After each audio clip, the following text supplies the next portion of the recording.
पिछले करीब 7 घंटे से दिल्ली के डिप्टी सीएम मनीष सिसोदिया से सीबीआई पूछताछ कर रही है। दिल्ली शराब घोटाले में सिसोदिया भी आरोपी हैं और सबसे बड़ा सवाल इस वक्त यही है कि क्या मनीष सिसोदिया आज ही गिरफ्तार होंगे। सबसे कमाल की बात तो यह है कि मनीष सिसोदिया ने खुद ऐलान कर दिया कि वो गिरफ्तार होने वाले हैं और 7-8 महीने के बाद जेल से वापस भी आ जाएंगे। वैसे आम आदमी पार्टी ने इस मुद्दे को हथियार बनाकर सीधे केंद्र और मोदी पर हमला बोला है। बीजेपी ने भी पूछ लिया कि अगर कोई गुनाह किया ही नहीं है तो फिर गिरफ्तारी का डर क्यों है। क्या आम आदमी पार्टी इसे भविष्य के लिए अपने सियासी फायदे के तौर पर देख रही है? क्या मनीष सिसोदिया इसे भावात्मक शक्ल देकर जनता तक राजनीतिक संदेश पहुंचाना चाहते हैं? आज हल्ला बोल में बहस इन्हीं मुद्दों के इर्द गिर्द, लेकिन सबसे पहले ये रिपोर्ट।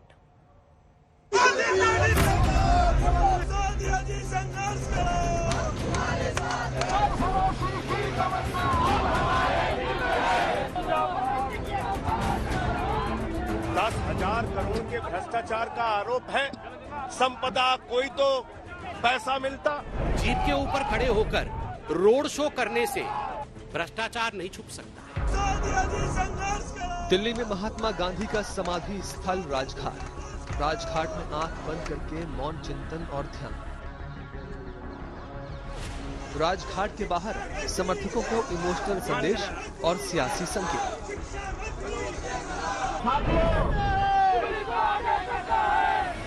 आप जब मुझको जेल भेज रहे हैं।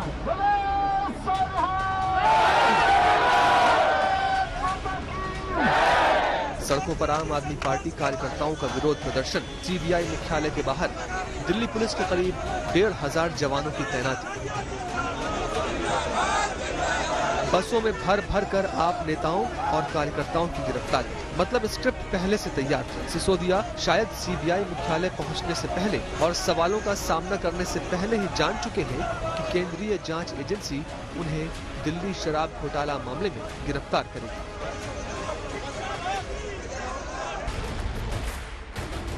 सुबह करीब 11 बजे से ही दिल्ली के डिप्टी सीएम सिसोदिया से सीबीआई पूछताछ कर रही है। घंटों से सवाल दागे जा रहे हैं, लेकिन सीबीआई मुख्यालय के बाहर जबरदस्त हलचल मची हुई है।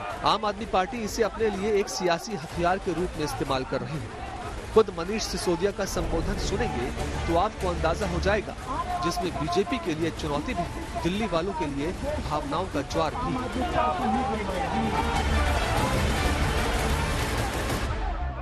मैं जेल जाने से नहीं डरता। ये झूठे आरोपों में तरह तरह के झूठे आरोप के आज मुझे जेल में डालेंगे। मैं जेल जाने से नहीं डरता। हम लोग भगत सिंह के अनुयायी हैं।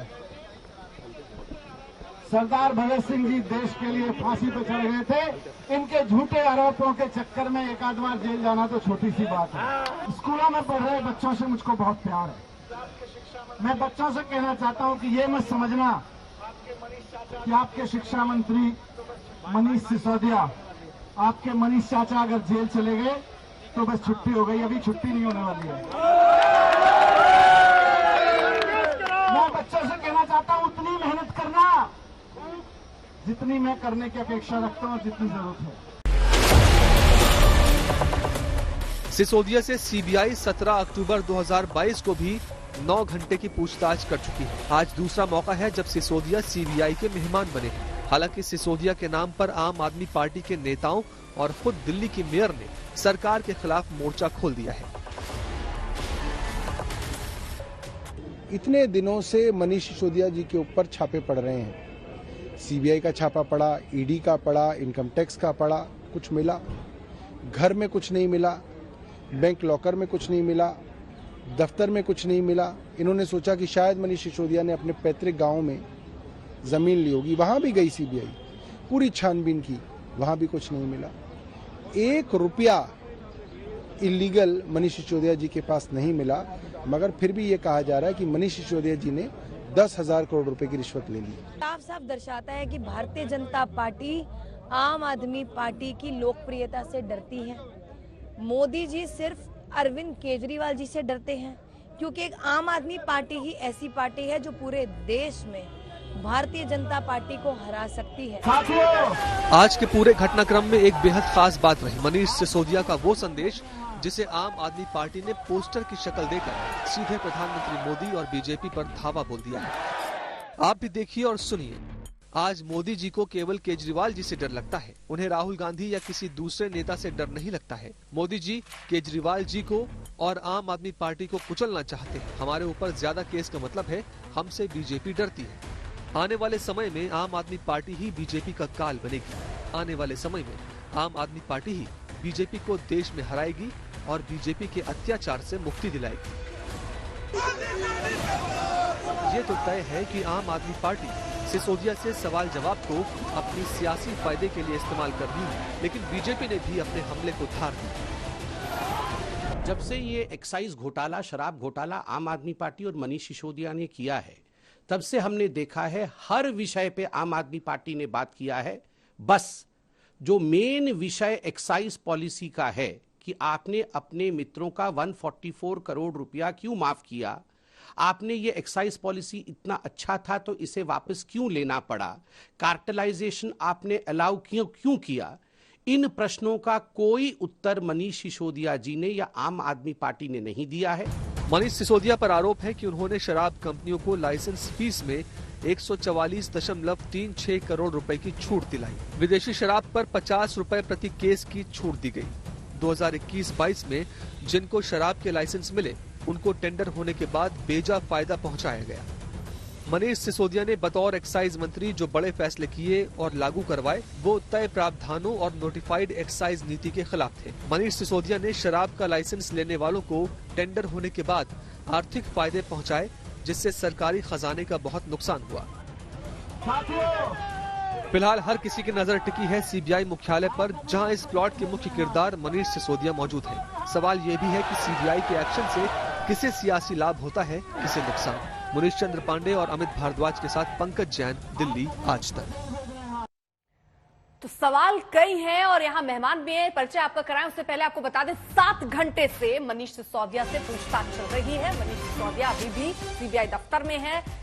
मुनीश हमारे साथ वहीं से मौजूद हैं अपडेट के साथ। मुनीश, फिलहाल जरा अपडेट दीजिए। 7 घंटे तो हो चुके हैं, आगे कितनी और देर पूछताछ और क्या गिरफ्तारी की कोई संभावना आज ही? जी देखिए, लगभग 1 से 2 घंटे में तय हो जाएगा कि आज मनीष सिसोदिया सीबीआई दफ्तर के बाहर निकलेंगे या उनकी गिरफ्तारी होगी। सूत्रों का कहना है कि लगातार सुबह से जब 11 बजे मनीष सिसोदिया यहाँ पर पहुंचे, लगातार उनसे सवाल जवाब हो रहे हैं। कई सबूतों के साथ में उनका आमना सामना भी कराया गया है। लेकिन जो बड़ी खबर इस वक्त सामने निकल कर आ रही है, जो हमारे सूत्रों ने आज तक को जानकारी दी है, उसके मुताबिक सीबीआई ने एक ब्यूरोक्रेट यानी कि एक अधिकारी का बयान दर्ज किया था धारा 164 के तहत, यानी कि वो सबूत के तौर पर सीबीआई के लिए काम करता है। उस अपने बयान में उस अधिकारी ने मजिस्ट्रेट के सामने बताया हुआ था कि दरअसल जब एक्साइज पॉलिसी बनाई जा रही थी उस वक्त मनीष सिसोदिया की तरफ से लगातार इंस्ट्रक्शन आ रहे थे, यानी कि निर्देश दिए जा रहे थे कि आपको एक्साइज पॉलिसी इस तरीके से बनानी है। ये बयान अपने आप में काफी महत्वपूर्ण हो जाता है, क्योंकि सीबीआई का ये कहना है कि धारा 164 के तहत ये बयान दर्ज होने के बाद में उनके पास एक ठोस सबूत हाथ लगा है और उसी के बिना पर मनीष सिसोदिया से पूछताछ की जा रही है। दूसरी जो सबसे बड़ी पूछताछ, आज जो सबसे ज्यादा समय लगा मनीष सिसोदिया से पूछताछ में, वो इस बात को लेकर है कि जब ये एक्साइज पॉलिसी शराब नीति बनाई गई थी तो शराब नीति अधिकारियों या सरकार तक पहुंचने के पहले उन लोगों तक क्यों पहुंचाई गई थी और कैसे पहुंचाई गई थी जो कि शराब व्यापार करना चाहते थे, दिल्ली में व्यापार करना चाहते थे। तो इर्द गिर्द इसी को लेकर तमाम सवाल जवाब हैं। सीबीआई का कहना है कि लगातार मनीष सिसोदिया से सवाल जवाब किए जा रहे हैं और अगले 1-2 घंटे में सिसोदिया को फिलहाल गिरफ्तार करना है या फिर उन्हें और सवालों के जवाब के लिए दोबारा बुलाना है। ठीक है, एक ब्यूरोक्रेट के बयान के आधार पर वहां पूछताछ हो रही है। मुनीश, जरा मुझे ये बताइए, क्योंकि अब सबूतों को नष्ट करना, 11 फोन बदले गए या नष्ट किए गए, ये आरोप भी मनीष सिसोदिया पर लग रहे हैं। एक्साइज पॉलिसी लीक करने का एक आरोप लग रहा है। सबसे बड़ा सबूत क्या नजर आ रहा है जिसके आधार पर दिक्कतें मनीष सिसोदिया की आगे बढ़ सकती हैं? जी देखिए अर्पिता, बहुत महत्वपूर्ण सवाल है ये। देखिए, सीबीआई ने सबसे पहले दिनेश अरोड़ा, जो कि एफआईआर में एक आरोपी हुआ करता था, उसे सीबीआई ने पहले अप्रूवर बनाया। अप्रूवर बनाने का मतलब होता है कि सरकारी गवाह बन जाना। सरकारी गवाह बनने के बाद में दिनेश अरोड़ा ने एक्साइज पॉलिसी या ये कथित घोटाले को लेकर उसने कई तरीके के सीबीआई के सामने खुलासे किए। उसमें मनीष सिसोदिया से जुड़े हुए जो लिंक थे, विजय नायर को लेकर उसने कई बातें सीबीआई के सामने बताई थी। तो अपने आप में ये बेहद महत्वपूर्ण हो जाता है।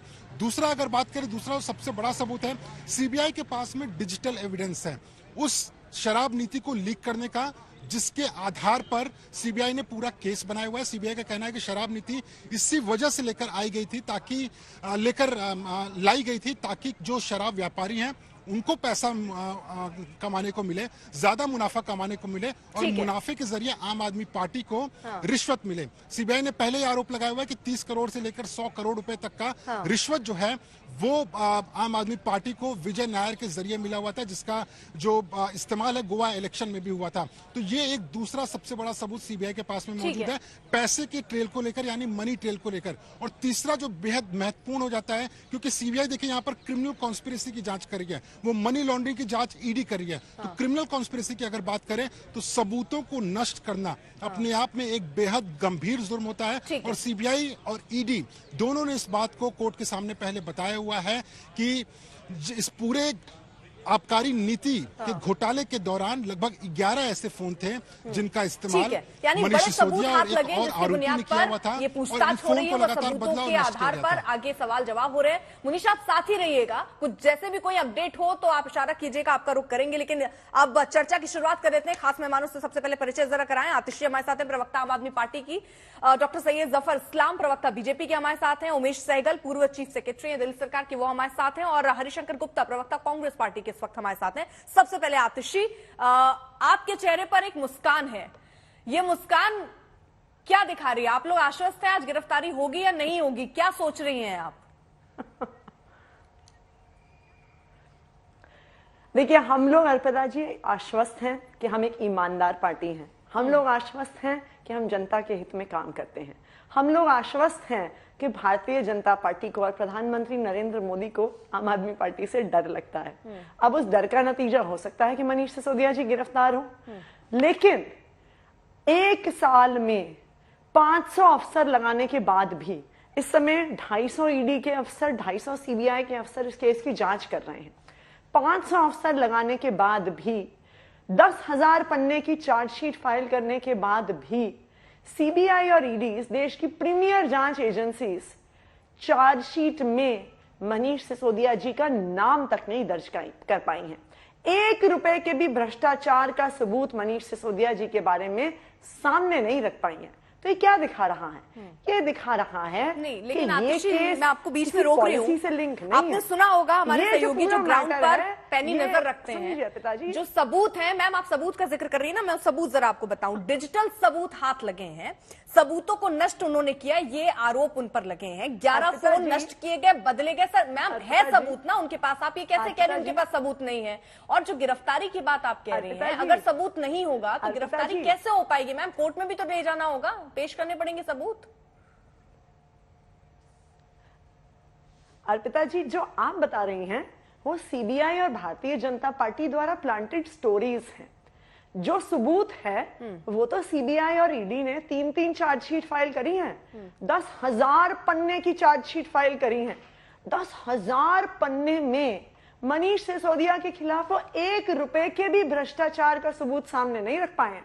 अब देखिए, आप सीबीआई की प्लांटेड स्टोरीज और भारतीय जनता पार्टी की प्रेस कॉन्फ्रेंसेस को अगर सबूत मानती है तो मैं कुछ नहीं कर सकती, लेकिन हम तो उसे सबूत मानते हैं जिसको चार्जशीट में रखा जाता है। और 10,000 पन्ने की चार्जशीट के बाद भी 1 रुपए का भ्रष्टाचार, वरना बताइए, अक्यूज्ड नंबर 1 थे मनीष सिसोदिया, लेकिन 3-3 चार्जशीट फाइल हो गई, एक भी चार्जशीट में मनीष सिसोदिया जी का नाम नहीं। जरा आपसे देखिए, ये एक राजनीतिक लड़ाई है, आम आदमी पार्टी और भाजपा के बीच की राजनीतिक लड़ाई है।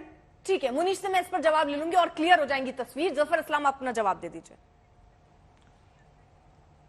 और मुनीष को एक बार जरा ऐड करवाइएगा। देखिए अर्पिता जी, सबसे पहली बात, ये एक क्लासिक एग्जाम्पल है, चोरी भी और सीनाजोरी भी। जब कोई चोरी करता है और उसके बाद भी बार बार झूठ बोलता है, उसका क्लासिक एग्जाम्पल है और इवेंट बनाने की कोशिश करता है। आपने कभी देखा है कि आदमी को सीबीआई में बुलाया जाता हो और वो रोड शो की तरह लोगों को इस बात को दिखाने की कोशिश कर रहा है कि हम तो चोर नहीं हैं? अरे भाई, हजारों मिसाल आपके, हजारों एविडेंस है आपके खिलाफ, आप क्यों परेशान हो रही हैं? आप थोड़ा हंसिए। हंसना जो आपका है ना, 4 दिन की चांदनी फिर अंधेरी रात वाली रहेगी आतिशी जी, इसलिए कि जल्दी दूध का दूध पानी का पानी हो जाएगा। जितना भी आपने जो बंगलिंग की है, जितना भी घोटाला किया है, जिस तरह से नीतियां चेंज की है, जिस तरह से आपने एक्साइज ड्यूटी को, जो एक्साइज की नीति को वापस लिया है, किससे क्या अरेंजमेंट किया है, कितने पैसे लिए हैं, कहां से किस तरह से किया है, ये सारे दस्तावेज हैं। सीबीआई को ऐसे सीबीआई इन्वेस्टिगेशन नहीं कर रही है।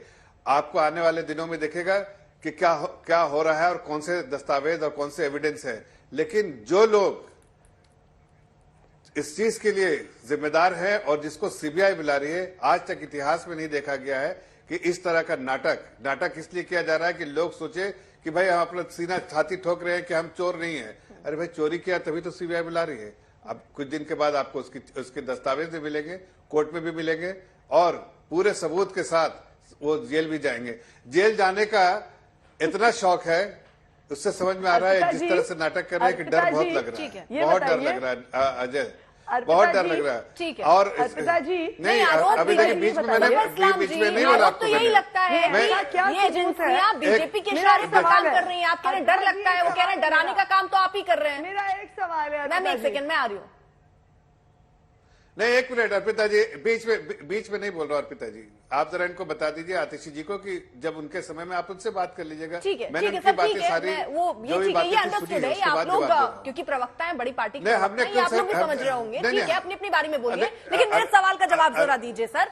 मैं आपसे पूछ रहा हूँ, आप कह रहे हैं रेणु को डर लग रहा है। सर वो ये तो आरोप लगा रहे हैं कि डराने का काम तो आप और आपकी एजेंसी कर रही है। आपकी एजेंसी कह रहे हैं वो कि ईडी और सीबीआई आप अपने विरोधियों पर छोड़ देते हैं।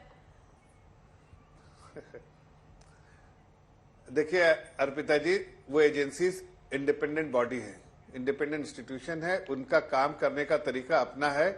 उस पर ना तो कोई हस्तक्षेप है, ना कोई हम हस्तक्षेप करना चाहते हैं और ना हम कर सकते हैं। वो इंडिपेंडेंटली परसू कर रही है और कोई भी एजेंसी अगर कोई चीज परसू करती है, किसी को बुलाती है सीबीआई ऑफिस में उसको फर्दर इन्वेस्टिगेट करने के लिए, तो इसलिए कि उसके पास कुछ एविडेंस ऑलरेडी है, उसको पुख्ता करने के लिए और इन्वेस्टिगेशन होती है। लेकिन जब इस तरह का ड्रामा होता है ना कि पहले से अनाउंसमेंट कर दिया, भाई सीबीआई ने कहा अभी अरेस्ट कर रहे हैं, इसलिए कि लोगों को कहीं ना कहीं उत्तेजित करने के लिए। और अभी तो उसकी मिसाल बन रही है सीधे आतिशी जी, जो लोगों को उत्तेजित करके लोगों को लड़ाने का काम, भड़काने का काम ये करना जानती हैं, वो कर रही हैं। लेकिन प्रदेश की जनता समझ रही है, देश की जनता समझ रही है, अगर चोरी किया, आपने चोरी किया है, आप चोरी करके सजा मत कीजिए, लेकिन आपको हवालात और सलाखों के पीछे जाना ही पड़ेगा। ठीक है, ठीक है। जरा मैं मुनीश हमारे साथ हो गए। आतिशी मैं आपसे जवाब लूं 1 सेकंड। मुनीश जरा मुझे ये बताइए, जो चार्जशीट का जिक्र, क्योंकि आतिशी अब से पहले थोड़ी देर पहले कह रही थी चार्जशीट में कहीं भी मनीष सिसोदिया का नाम नहीं है, जरा बताइए है कि नहीं है? जी देखिए, मैं चार्जशीट के बारे में बताता हूं आपको, जो कि लिखित में है। सीबीआई ने जो चार्जशीट दायर की थी उसमें मनीष सिसोदिया का नाम बतौर आरोपी नहीं है, लेकिन सीबीआई ने उस चार्जशीट में ये जरूर लिखा हुआ था कि मनीष सिसोदिया के खिलाफ में उनके पास सबूत हैं जिसके आधार पर उनकी जांच जारी है। जहां तक ईडी की चार्जशीट की बात करें, ईडी ने अपनी दोनों चार्जशीट में, पहली चार्जशीट और सप्लीमेंट्री चार्जशीट, दोनों ही चार्जशीट में उन्होंने मनीष सिसोदिया का न सिर्फ नाम कहा गया कि मनीष सिसोदिया ने लगभग 11 फोन एक और आरोपी के साथ भी किया हुआ है। उन्होंने यह भी बताया हुआ है कि मनीष सिसोदिया और विजय नायर के आपस जो दावा कर रही हैं, मैं बतौर रिपोर्टर ये बता सकता हूं, जो चार्जशीट मैंने पढ़ी, चार्जशीट में मनीष सिसोदिया का नाम जरूर है, उसका जिक्र किया गया है, लेकिन उनको आरोपी वो तभी दिखाएंगे जबकि उनकी गिरफ्तारी होगी, उसके पहले नहीं। ठीक, तस्वीर थोड़ी साफ हो गई ना, क्योंकि तस्वीर थोड़ी साफ होनी जरूरी है। बिल्कुल। मेरा एक सवाल है, मेरे 2 सवाल हैं। एक, 1000 पन्ने की चार्जशीट में 3 चार्जशीट फाइल हुई हैं सीबीआई। क्या किसी भी चार्जशीट में, आप याद रखिए, एफआईआर में तीनों चार्जशीट में 1 साल की 500 अफसर लगाने के बाद 3 चार्जशीट में भी बना पाए। क्यों नहीं बना पाए? क्योंकि उनके पास कोई एविडेंस ही नहीं था। दूसरी, इस्लाम जी कह रहे हैं सीबीआई बहुत इंडिपेंडेंट है, ईडी बहुत, उनके पास सबूत है, दुनिया के सामने सबूत मौजूद नहीं है लेकिन सबूत है। इस्लाम जी, हम तो उसे ही सबूत मान रहे हैं जो ईडी और सीबीआई और ईडी ने 10,000 पन्ने की चार्जशीट के बाद भी नहीं कर पाया। देखिए, अगर कोई भी सेकंड जफर इस्लाम जी आ रही हूँ, काम करने का एक मैम तरीका होता है। आतिशी जी, किसी पर आरोप लग रहा है तो एक यही प्रक्रिया होगी, उसको पूछताछ के लिए बुलाया, को डिप्टी सीएम के तौर पर अभी ना देखें, एक आम नागरिक के तौर पर देखें, कोई नेता है तो अगर कोई आरोपी जिस पर अभी शक है उसको क्या रोड शो करके जाना चाहिए? आपसे एक सिंपल पूछताछ हो रही है, आप गिरफ्तारी का डर पहले जता देते हैं, आप ये भी बता देते हैं 7-8 महीने में हम रहकर वापस आ जाएंगे, आप एक रोड शो बाकायदा करके जाते हैं। क्या ये तरीका ठीक है? पूछताछ के लिए जा रहे हैं ना। देखिए अर्पिता जी, पूरा देश देख रहा है कि किस तरह से Bharatiya Janata party CBI, ED, Delhi police जैसी एजेंसीज को अपने विपक्षी पार्टियों के खिलाफ इस्तेमाल करती है। आम आदमी पार्टी के नेताओं के खिलाफ पिछले 8 साल में 200 से ज्यादा केस दर्ज हो गए। 200 केस में भी वो 1 रुपए का भ्रष्टाचार आज तक सामने रख नहीं पाए हैं, क्योंकि कोई भ्रष्टाचार है ही नहीं। लेकिन भारतीय जनता पार्टी को यह लगता है कि जब वो सीबीआई से क्वेश्चनिंग कराएंगे, ईडी से क्वेश्चनिंग कराएंगे, दिल्ली पुलिस से केस कराएंगे तो उनके विपक्षी डर जाएंगे। मैं उन्हें यह बताना चाहती हूं, आम आदमी पार्टी को आपके इन तोता मैना से डर नहीं लगता है। हम भगत सिंह के चेले हैं, हम सर पर कफन बांध के निकले हैं। मुझे ये बताइए, डाल दो आप और पार्टियों को छोड़ दीजिए, आप तो एक अलग तौर की पार्टी तौर पे आई थी, आपने कहा था कुछ भी हो तो जांच करा लीजिए, कुछ भी होगा जांच करा लीजिएगा। आप तो एक अलग नैरेटिव सेट कर रही थी ना एक राजनीतिक पार्टी के तौर पर। अब जब जांच हो रही है, पहले तो आप ये कहती थी कुछ भी हो जांच करा लीजिए, किसी पर आरोप लगेगा उसको हम पार्टी से उसको तुरंत हटा देंगे। अरविंद केजरीवाल कहते थे कि नहीं कहते थे? सत्येंद्र जैन अभी भी मंत्री बनकर बैठे हैं कि नहीं बैठे?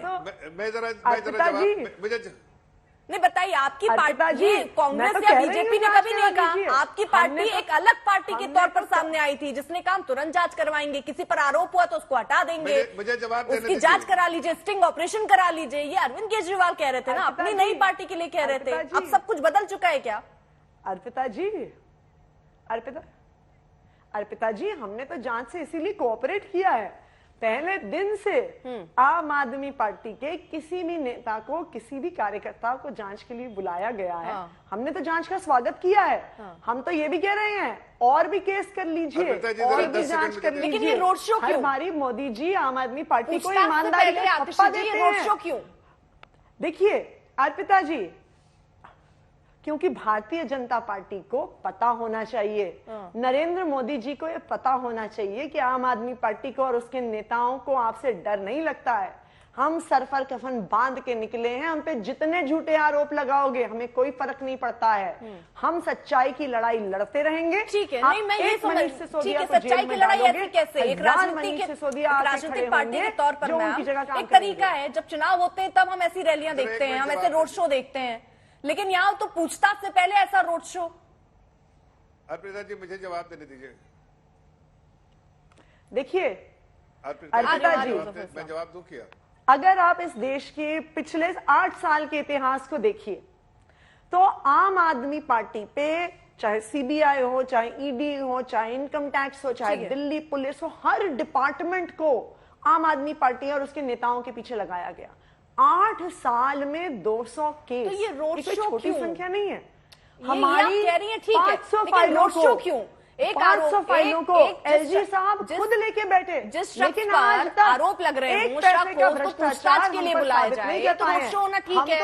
इस तरीके से रोड शो करके जाना चाहिए, खुली जीप में, खुली गाड़ी में। अरे अर्पिता जी, क्या मुझे बोलने का मौका देगी कि आप ही बोलती रहेंगी? क्यों नहीं जाना चाहिए? काउंटर सवाल पूछूंगी ना, नहीं जाना चाहिए। जब हमें अपनी ईमानदारी पे भरोसा है, हमें अपनी सच्चाई पर भरोसा है, तो हम सीना चौड़ा करके जाएंगे, क्योंकि हम सच्चाई की लड़ाई लड़ रहे हैं। और आज मोदी जी को बीजेपी को पता है कि अगर ठीक है, उनका कोई एक काल है देखिए, ना तो अर्पिता जी, आम आदमी पार्टी है, भारतीय जनता पार्टी ठीक को है, आम ठीक है, आदमी मुझे दो पार्टी मेहमानों को और करने ऐड भी वाली करना है। ठीक है, जफर इसीलिए इस्लाम तो जी जल्दी डरते हैं से। इतना। मैं जरा बोलिए जवाब कि दे इतनी देता हूं। परेशानी ठीक है क्यों हो आतिश जी, रही है? ठीक है आतिश देखिए, जी, ठीक है। हाँ जफर इस्लाम। देखिए, अभी ये कह रहे हैं कि सीबीआई के पास कोई एविडेंस नहीं है। भाई, आपको कैसे पता है कि एविडेंस है कि नहीं? अगर मुझे नहीं पता, मैं तो इतना कह सकता हूं कि सीबीआई इस तरह की एजेंसीज बिना एविडेंस के किसी को फर्दर तशवीश के बुलाती नहीं है, उसको फर्दर इन्वेस्टिगेट करती है और उसके बारे में जानकारी लेती है। आपको कहां से मालूम है? ये नाटक जो कर रहे हैं आप लोग रोड शो करके, उससे समझ में आता है कि आप अपनी चोरी छिपाना चाहते हैं। दूसरी बात, आपको एफआईआर में अगर आपका नंबर 1 आरोपी है, अगर आपको 2 महीने का चार्जशीट में टाइम है, आप अपने नाम क्लियर करवा लेती। तीसरी बात मैं पूछता हूं, आपके जो केजरीवाल जी है पूरे दुनिया में कहते फिरते थे कि भाई अगर कांग्रेस पार्टी के इतने सारे जो है करप्शन किए हुए लोग हैं, जब 2013 में इलेक्शन लड़ रहे थे, अगर कानून में फांसी की सजा हो तो मैं फांसी दे दूं। आपके यहाँ तो इतने फांसी के फंदे में लटकने के लिए तैयार है, इतने लोगों ने करप्शन किया है, इतने क्राइम किए हैं। कहाँ केजरीवाल जी, आज उनके सारे मुखौटा हटा दिया उन्होंने। आप करप्शन के खिलाफ जो है लड़ने वाले लोग आज करप्शन में पूरे तौर से मुलविस है। और उसके बाद इस तरह के स्टेटमेंट के पहले ही सीबीआई भी उनको बुला रही इन्वेस्टिगेशन के लिए, पूछताछ के लिए, तो आप अनाउंसमेंट कर रहे हैं कि भाई मनीष सिसोदिया जेल जाएंगे। कैसे आपको मालूम कि जेल जाएंगे और किस वजह से? इसलिए या तो आपको मालूम है कि उन्होंने बहुत भ्रष्टाचार किया है, या तो फिर आप इसको स्टंट कर रहे हैं। दोनों हालत में देश की जनता के सामने आप पूरे तरह से एक्सपोज हो गए कि आपने बहुत सारे वादे झूठे किए और करप्शन नहीं करने का वायदा किया, और करप्शन किया जिसके कंधे में बैठ के आप आगे चले, उसके पीछे भी चूड़ा भोग दिया आप लोगों ने, अन्ना हजारे को। तो आपकी जो कैरेक्टर है उसके बारे में पूरे देश की जनता को समझना चाहती हूँ, क्योंकि देखिए एक्साइज पॉलिसी लीक होना, ये कितना, इसको किस तरीके से आप देखते हैं? क्योंकि ये एक बड़े सबूत, मतलब बड़े आरोप लग रहे हैं, बड़े सबूत के तौर पर इसको सामने भी रखा जा रहा है। सबूतों को नष्ट करना, 11 मोबाइल फोन या नष्ट किए गए, बदले गए उसके या तो नंबर, उस पर मनीष सिसोदिया पर वो आरोप लग रहे हैं कि 11 मोबाइल फोन उन्हें बदले। अधिकारियों से पहले शराब कारोबारियों को पता चल जाता है कि किस तरीके की नीति आगे बनने वाली है। तो ये कितना बड़ा अपराध देखते हैं आप?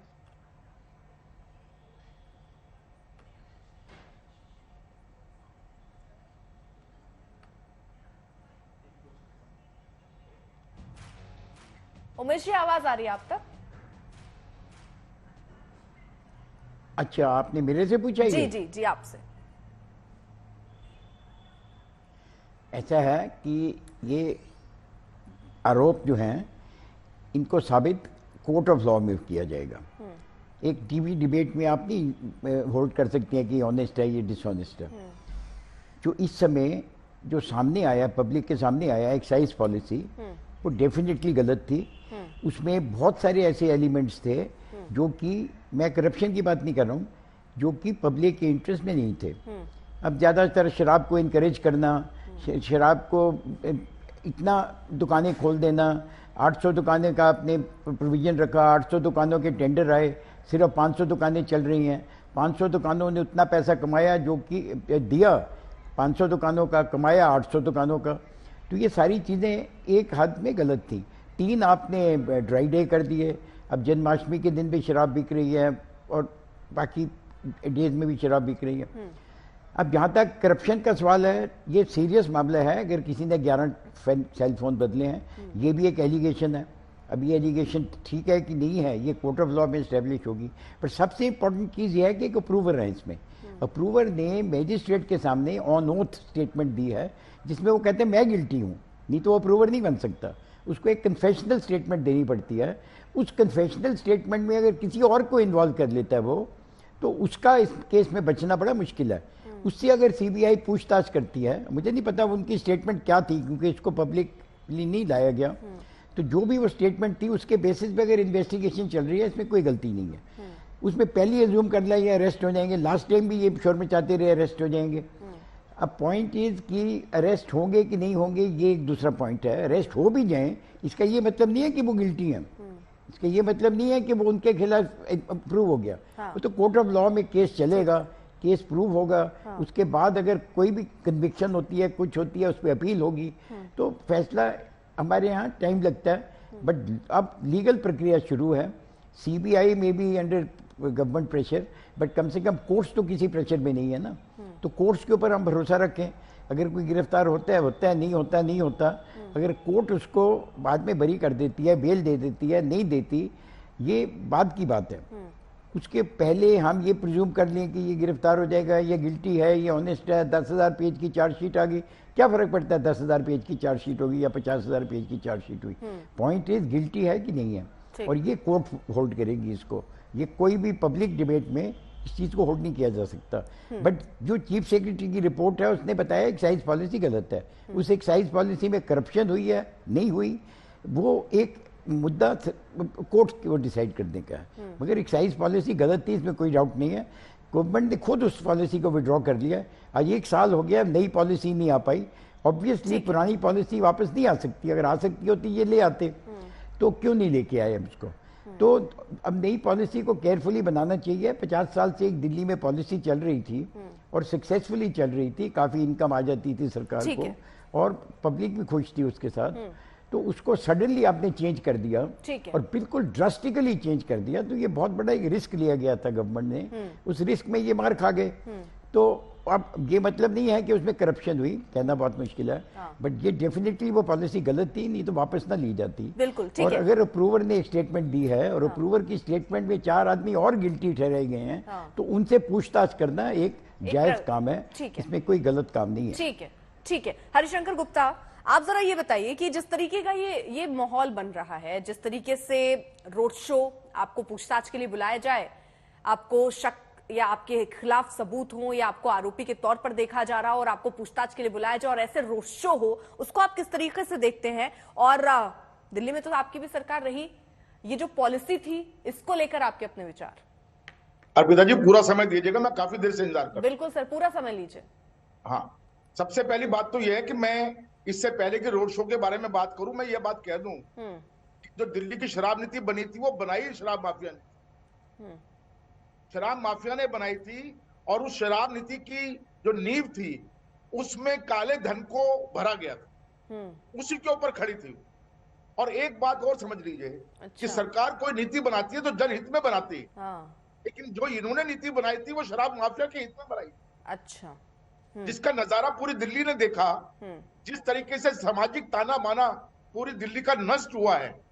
हम उनके गिरफ्तार होने की बात कर रहे हैं, गिरफ्तार हो या ना हो, रिश्वत है या नहीं है, लेकिन शराब नीति का सबसे बड़ा असर जो पड़ा, सबसे बड़ा प्रभाव जो पड़ा, वो दिल्ली के सामाजिक ताने बाने पर पड़ा। रिहायशी इलाकों के अंदर दुकानें खोल दी गई, बच्चों को, लड़कियों को, लड़कों को दुकानों के आगे से गुजरना पड़ता था, डीजे बजते थे, पंप एंड शो होता था। इस चीज को हम लोग नजरअंदाज नहीं कर सकते। शराब नीति जो बनी, शराब माफिया के कहने पर बनी, उसका सबसे बड़ा खराब जो प्रभाव पड़ा वो ये पड़ा कि दिल्ली में जो शराब की दुकानों को आगे महिलाओं की लाइन लगी शराब खरीदने के लिए, पेटियों की पेटियां कंधे पर लाद कर ले जाते देखी गई, वो सबसे बड़ा खतरनाक काम। और दूसरी बात रोड शो की मैं आपको बताऊं, देखिए रोड शो को आप इतना तवज्जो क्यों दे रही? जब एक पॉलिटिकल पार्टी के किसी सीनियर आदमी के खिलाफ में कोई ऐसी बात होती है, तो पॉलिटिकल पार्टी कोई ऐसा तो नहीं है, कोई एनजीओ है या किसी 4 दीवारी के अंदर बंद होती है। हजारों लाखों कार्यकर्ता उसके साथ में जुड़े हुए होते हैं, उनको कहने की भी जरूरत नहीं पड़ती है कि आप आओ या नहीं आओ। हर आदमी हर इवेंट का, हर हैपनिंग का ट्रैक रखता है। तो इसमें रोड शो की बात नहीं है। राहुल जी के खिलाफ में, प्रियंका गांधी के खिलाफ में, हाँ, तो कांग्रेस पार्टी भी सड़कों पर उतरी थी सर, जबरदस्त। हमने भी देखा सड़कों पर, चाहे सोनिया गांधी हो, राहुल गांधी हो, जब भी पूछताछ के लिए गए तो हाँ, कांग्रेस के कार्यकर्ता भी सड़कों पर होते हैं। आप कैसे गलत कहिएगा? तो रोड शो होना या जुलूस में जाना, कार्यकर्ताओं के साथ जाना, तो इसमें कोई बहुत बड़ी बात नहीं है। इसको ज्यादा तवज्जो देने की जरूरत नहीं है। लेकिन मैं आपको एक बात यहाँ पर कह देना चाहता हूँ कि घोटाला हुआ है। और सबसे बड़ी बात मैं यहाँ पर यह भी कहूंगा कि पता नहीं केंद्र सरकार की क्या उलझन है, क्या उलझन है केंद्र सरकार की। केजरीवाल को बनाने वाले, बढ़ाने वाले यही लोग हैं जो आज जिनके गले का फंदा ये बना हुआ है। ठीक है हरिशंकर जी, मैं जरा एक छोटा सा सवाल आपसे रखना चाह रही हूँ। आपने कहा कि इसको बहुत मुद्दा मत बनाइए, रोड शो ही तो है, क्या हो गया? तो अगर कोई भी आरोपी जिस पर ऐसे आम जनता सर, उनके भी बहुत समर्थक होते हैं, घर वाले होते हैं, आस पड़ोस के लोग होते हैं सर, उन पर कोई इल्जाम लगे तो वो भी ऐसी सड़कों पर प्रदर्शन करना चाहिए। पुलिस पूछताछ के लिए बुलाए तो रोड शो करके जाना चाहिए शायद। अर्पिता जी, तो होता है ना, अगर कहीं मोहल्ले में ये अच्छी परंपरा है ना सर, फिर तो ये तो सबको करना चाहिए। आप आरोपी बनिए तो पहले रोड शो का प्लान बनाइए, पूछताछ के लिए बाद में जाइएगा। आम आदमी की तरह से मत देखिए। क्यों सर? राजनेता आम आदमी नहीं है, उनको कुछ स्पेशल पावर होता है उनके पास सर। लेकिन एक पॉलिटिकल पार्टी के सीनियर नेता भी तो हैं। हाँ, तो वो आम आदमी से ऊपर उठ गए सर, है ना। आम आदमी पार्टी के लिए, आम लोगों के लिए अलग चीजें हैं, लेकिन पार्टी के लोगों के लिए अलग चीजें हैं, है ना सर। नहीं, आप इसको अदरवाइज मत लीजिए। अदरवाइज नहीं सर, मैं समझ रही हूँ, क्योंकि भाई वो आरोपी जिससे पूछताछ के लिए पुलिस बुलाए तो पहले आप रोड शो का इंतजाम कीजिए, समर्थक जुटाइए, सड़क पर लेट जाइए, प्रदर्शन कीजिए, लेकिन जवाब देने मत जाइए। ये परंपरा अच्छी है ना सर। फिर तो आम आदमी क्यों वंचित रहे सर? आम आदमी भी यही करे। भारत का इतिहास भरा पड़ा हुआ है अर्पिता जी, ऐसा ना बोलिए आप। पॉलिटिकल पार्टी का दर्जा एक अलग होता है, एक आम आदमी का दर्जा एक अलग हो जाता है। हजारों कार्यकर्ता होते हैं, सुबह से शाम तक ऑफिस में जाते हैं। ठीक है, नेता करे तो सब ठीक। हाँ ठीक है। मुनीश, अगर कुछ अपडेट आ रही हो जफर इस्लाम जी, मुनीश कुछ अपडेट अगर हो, क्योंकि पूछताछ अभी भी चल रही है, आगे क्या दिख रहा है?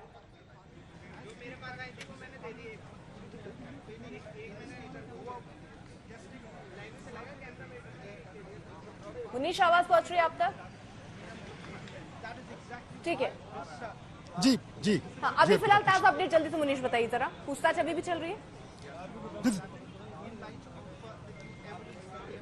जी बिल्कुल, देखिए सवाल जवाब का सिलसिला अभी भी चल रहा है, और जो मेरे सूत्रों से बातचीत हुई है उनके मुताबिक लगभग 7:30 बजे के वक्त के आसपास ये तय हो पाएगा कि आखिरकार सीबीआई के जो जांच अधिकारी हैं वो क्या तय करते हैं। क्या जो फिलहाल के लिए सबूत हैं उनके बिना पर मनीष सिसोदिया को गिरफ्तार करना है, या फिर कुछ और सवाल जवाब किए जाएंगे जिसके लिए उन्हें दोबारा बुलाने की जरूरत होगी। इस पूरे घटनाक्रम में लगभग 1 घंटे का और वक्त लगेगा। अधिकारियों को फोन किया था, उनका कहना है कि लगभग 7:30 बजे के वक्त पॉलिसी को लेकर कई सवाल तो हैं। अगर ये गलत नहीं होती तो आपको वापस लेने की नौबत क्यों आती? ये सवाल बार बार उठा है। देखिए अर्पिता जी, जब भी कोई पॉलिसी बनती है, पॉलिसी में बहुत बदलाव होते हैं। जब जीएसटी देश में आया तो करीब 2 साल तक लगातार जीएसटी काउंसिल बैठ बैठ के पॉलिसी को चेंज करता था। पॉलिसी का चेंज होना, पॉलिसी का बदलाव होना और भ्रष्टाचार होना 2 अलग अलग चीजें हैं। ये कोई भी सरकारी व्यक्ति, ठीक है, अगर आप ये बता जैसे उमेश सहगल तो ये भी तो है ना कि उनकी राय हो सकती है कि पॉलिसी सही है या पॉलिसी का एग्जांपल दे रही हैं, उसको वापस नहीं ले लिया गया ना। आपने तो पॉलिसी वापस ले ली ना मैम। हमने नहीं ली वैसे अर्पिता जी, जस्ट फॉर द रिकॉर्ड वो एलजी साहब ने पॉलिसी वापस ली। वो दिल्ली की चुनी हुई सरकार ने पॉलिसी वापस नहीं ली, वो एलजी साहब ने वापस ली। पहली बात। दूसरी बात, अगर कोई भ्रष्टाचार हुआ है तो 10,000 पन्ने की चार्जशीट में मनीष सिसोदिया पे 1 पैसे का आरोप कहां? ठीक है जफर इस्लाम, ठीक है, ये वापस आप वही बात करें। ठीक है जफर इस्लाम, लॉकर में कुछ क्यों नहीं मिला? ठीक है, इतनी जांचें हुई, अभी तक मिला कुछ नहीं सर। अर्पिता जी, ठीक है जफर इस्लाम जी, समय मेरे पास आतिशी थोड़ा कम है। जफर इस्लाम, अर्पिता जी, ठीक है आतिशी, ठीक है अर्पिता जी, आप जरा अभी कांग्रेस के प्रवक्ता को सुन रहे थे आप। जब वही मिसाल हो गई जैसे चोर मौसेरा भाई एकदम बिल्कुल सपोर्ट में खड़े होके एक करप्ट पार्टी के प्रवक्ता है, जिसमें लोग बोलते हैं party of fraud and fraudsters. उस पार्टी का प्रवक्ता भी आज आप पार्टी के सपोर्ट में खड़ा है। इससे समझ में आता है चोर मौसेरे भाई दोनों का एक ही काम है। जब भी सरकार में रहो, देश को प्रदेश को लूटो, और उसकी मिसाल यहाँ पर दोनों बैठे हुए हैं। अब ये सीबीआई के अंडर में चल रही है इन्वेस्टिगेशन। ठीक है, इन्वेस्टिगेशन चल रही है। ठीक है, सभी का बहुत बहुत शुक्रिया। तो अभी फिलहाल 1 घंटे हो सकता है मनीष सिसोदिया से और पूछताछ हो। क्या आज मनीष सिसोदिया गिरफ्तार होंगे या नहीं, इस पर भी हमारी नजर रहेगी।